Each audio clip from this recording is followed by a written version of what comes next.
We have a developing story leading to this week's Week in Review Bayou Time. On Friday, Houma police arrest an Ellender football coach for having alleged sexual contact with a student. Yesterday, the Houma Police Department obtained information regarding the possible inappropriate relationship with a 15-year-old female Ellender High School student and their head football coach. Through further investigation today, detectives with the Houma Police Department arrested Mr. Timothy Betts, Sr., 33-year-old male, who is the head football coach of Ellender High School, for one count of sexual battery and one count indecent behavior with a juvenile. Mr. Betts was transported to the Terrebonne Parish Criminal Justice Complex, where he awaits bail in the amount of $100,000. Coming up next, we take you to this week's Week in Review Bayou Time. On the Week in Review, you'll see my interview with several players in the minority judgeship, namely the NAACP leader, State Representative Gordy Dove, Damon Baldone, and others who were either for or against the bill.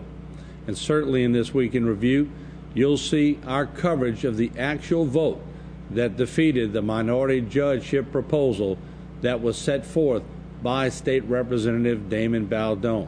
It was a fiery week in Baton Rouge. Of course, also on Tuesday night, we had a Secretary of State candidate, Caroline Fayard, on Bayou Time, and Dr. Laura Batto had an interview with her. On Wednesday, we dedicated all of the program to synthetic marijuana. We had Dr. Joni Clayville on, and she explained the dangers of it. She is an emergency room physician at Terrebonne General Medical Center. On Thursday, we had more on the minority judgeship, and also we had recipients of many awards at the SCIA banquet, including the Tillman Esteve Award, the President's Award, and also the guest speaker was Chef John False, world known. Well, we have a lot to talk about. It's all next on the Week in Review. Deep in the heart of the bayou, we are gathered here tonight.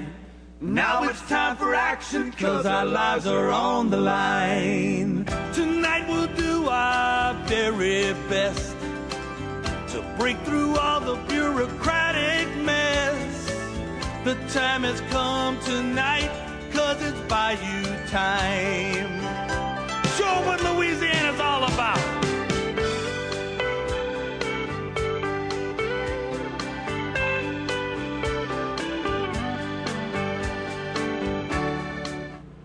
Good evening, everybody, and welcome to the Week in Review. I'm Martin Falson. What a week it was. It all started off on our coverage of a minority judgeship proposed by State Representative Damon Baldone and State Representative Honore, who was not even in the Terrebonne Parish District. This sparked a lot of controversy from at least one state representative, Gordy Dove, who spoke out against that proposal, saying that it was put through too fast by State Representative Baldone. It also sparked comments from the NAACP leader, Jerome Boykin. All of those participated on a special Bayou Time last weekend. We now show you comments that were made, and then we pair them with comments that were made later on in the week during the actual vote, and you be the judge of who actually was telling the truth or not. Do you think a House bill, 582, that actually singles out a minority district is the way to go, or would you feel like Terrebonne had come to the point and it was better if somebody ran the way it is now and could be elected in the black? I think the minority judgeship to carve out a district is definitely the way to go. You wouldn't have any African Americans on the council if you didn't have districts carved out. You wouldn't have any African Americans on the school board if you didn't have districts carved out. So supporting a minority judgeship clearly is the way to go. And that's my point. My point is I'm trying to differentiate between, because the perception, I'm trying to get everybody's perception.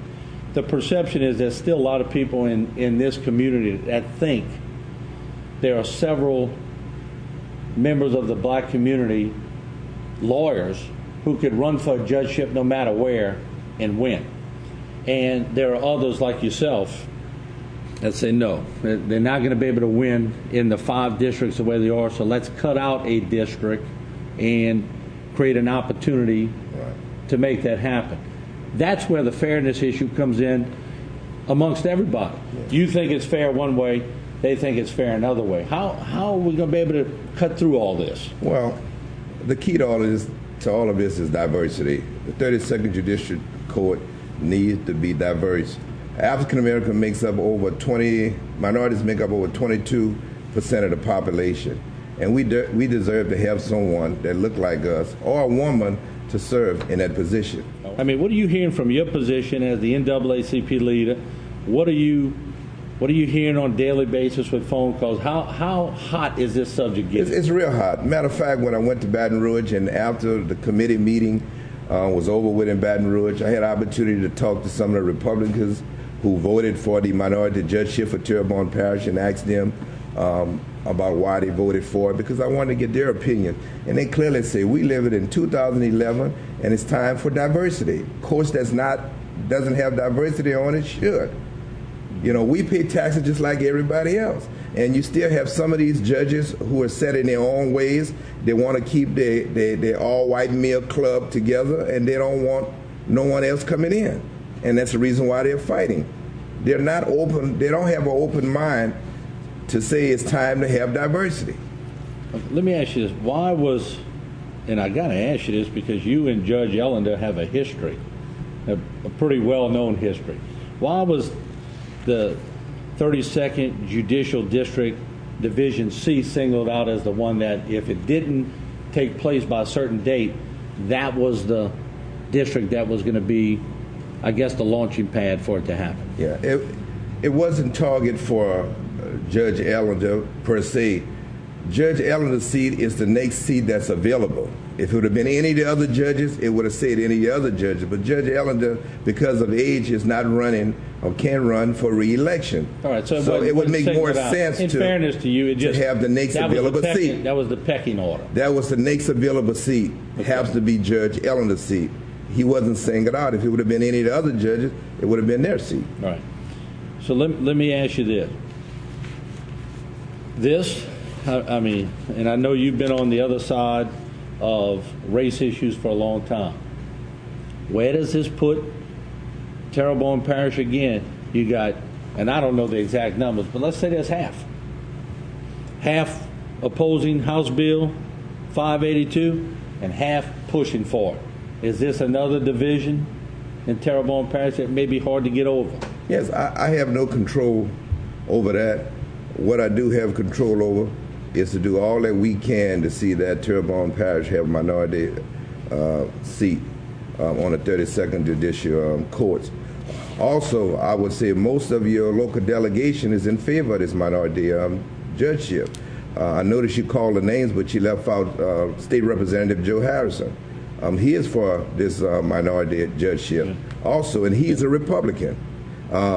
Several years ago, he hadn't confirmed. Several years ago, it was all a delegation who was in support of this minority judgeship. I didn't know one state representative or senator who was against this minority judgeship, including State Representative Gordon Dove. Let me ask you, in fairness to Representative Harrison, has he come out publicly yet and said that? Because the last statement he had, he didn't know where he was going on the issue. Yeah, I talked with the representative, and he clearly said he is for diversity on all courts. So I'm sure State Representative Harrison is going to support this minority when he tells me judgeship. that, I'll break it, but he has not told me that yet, okay? We now have State Representative Gordy Dove joining us on the set, and in a few short minutes, we're going to have State Representative Damon Baldone on by phone. So we are trying to be as fair as we can to develop this story. It's a complicated story. It's a story that everybody has an opinion, and seems to me everybody's putting their opinion out right now. So once again, State Representative Gordy Dove is on the set. Gordy, thank you for joining us. We appreciate it. How you doing today, Martin? Good. All right. House Bill 582. One of your big points of contention, just to get it out right away, was the fact that Representative Baldone did not sign his name on the actual or author of the bill when you said he was very involved in the bill? Well, yes, Bourne. I mean, first of all, give you the history of 582. Until I started reading what bills were coming up, I didn't know Representative Honore had House Bill 582 concerning the 32nd JDC in Terrebonne Parish. That's some sort of a golden rule in Baton Rouge. First of all, someone else handles it, and it's that controversial and that big of a bill. Usually the whole delegation is brought in, which I was not brought in. I actually read about it, going through the bills that are coming up this session. All right. Let's get into the heart of the matter about the bill. You have been vehemently opposed to a minority district perform, and what Mr. Bargan was just saying, I told him because he tried to pin me on diversity. It's not diversity that I think people are against. It's a method by which people are disagreeing on. Would you agree that it's the method by which this is happening, or am I wrong on that? No, Martin, it's definitely the method in the way everything's being derived. But remember this, I believe in three branches of government: the executive branch, the legislative branch, and the judicial branch. Normally, bills pertaining to judges go through the judiciary. They generally come with the Judicial Council recommendation, and the committee follows it. If they don't have that recommendation, it generally doesn't get out of there. Now, maybe they could cite some bills that did that I'm not aware of, but the 8 years I've been there, that's the way the system runs. Now we've circumvented the Judiciary Committee, because that's what I tried to recommit the bill to send it to Judiciary to make sure that the amendment that was added by House and Government, which doesn't fool with this, the reason it went to House and Government, it had precincts defined in it, so it was some redistricting in there. So what I told the House floor is we should have a dual referral, and that's done. That's done whenever two different committees become experts at things. Like for this bill, you don't want to see it come to my committee, natural resources, right, which is an environment, because we don't deal with that day to day in my committee. So without it going to judiciary, it circumvented the system and went to the House floor, and we have an amendment on there. For the life of me, I don't think it'll withstand the Justice Department. I'm not an attorney. I've got opinions from different attorneys, and everyone's very confused at the way that they broke Terrebonne Parish up into 3 districts. Representative Baldon, thank you for joining us. We appreciate it. Thank you for having me, Martin. I appreciate it. Sorry I can't be in the studio. I'm just driving up to Cornish. I'm in Berg right now. Okay, well, good. Let's talk about 582. And what I asked Representative Dove right off the bat, seems to be a point of contention between 582 and who actually authored it and who actually has their name on it. Just for the record, so we can get it straight, is this your bill? Yes, this is a bill that I'm sponsoring. However, Representative Honore, is a representative from Baton Rouge, has the bill. This last session was a fiscal session, which means the legislators can only file 5 bills each that are non-fiscal. I had a bill saved for it. However, at the last minute, during the reapportionment session special session we had prior to this session, Terrebonne and Lafourche got cut in half, and so I dedicated my last bill to trying to put Terrebonne and Lafourche back together, which bill will be heard this week in committee. Okay, let me ask you this. Let's get into the heart of 582. Naturally, State Representative Dove, who's sitting right next to me, had just said publicly that he's against it. 5 sitting judges now from Terrebonne Parish, which we read earlier in the program, are against it. An appellate court judge, Jimmy Gadry, who's written a pretty detailed letter to the senators, is against it. Where does this stand, Damon? Is this a uphill battle? Is this gaining momentum to go the other way? Or where do you think this is going to go? Well, it's still up in the air. It's again, the voice of the people. I was asked to introduce this bill, and there was support from the Terrebonne Parish Council that had a resolution supporting diversity. Terrebonne Parish School Board had a resolution supporting diversity. When the bill was presented in committee, we had about 40 members of our community all in support of the bill, and not one person in opposition to the bill. And you know, that's where people have a right to be heard, is in committee. And I think that's what the committee felt, that you know, these people were very passionate about having this bill passed. There's 40 of them that showed up, and not one person showed up against it. And I think that's one of the reasons it got out of committee, because they felt that the community was behind this. I know the judges have just recently come out with a letter with some concerns, and I know Representative Dove has some concerns as well. But that's the beauty of this democracy. Everybody has their voice. All right, let me ask you this, in the biggest question I've had to everybody, is suppose this goes through and a Justice Department says, nope, gang, y'all got it all wrong. You can't do it this way. It's redistricting on its face value, and it's wrong. Doesn't that leave Terrebonne Parish without, and you're an attorney, so maybe you're better at answering this, does it leave Terrebonne Parish with 5 sitting judges who don't have a job, and then we have to have 5 judges that are appointed at that point?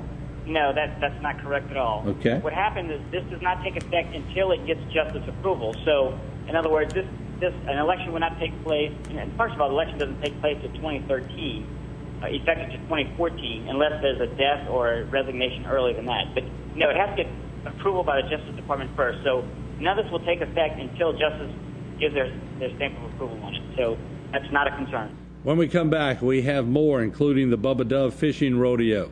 We also have a National Guard picnic and an update from Mayor Tim Mott of Morgan City. And then we count down the rest of the week. Quite an interesting week right here on the Week in Review.